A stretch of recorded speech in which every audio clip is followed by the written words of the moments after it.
What's up mga happy friends? Tara na't silipin natin kung paano mag-prepare ng food ang anak kong may autism.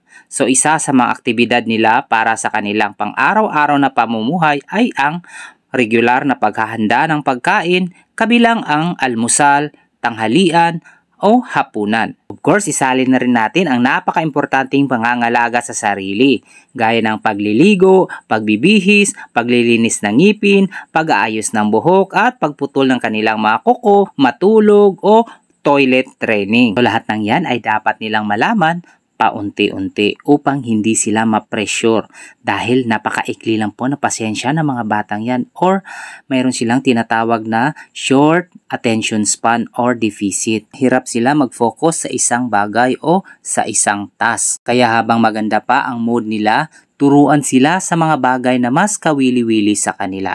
Ito ang inyong kapepe na nagsasabing ang autism ay hindi isang sakit. Huwag mo silang subukang gamutin.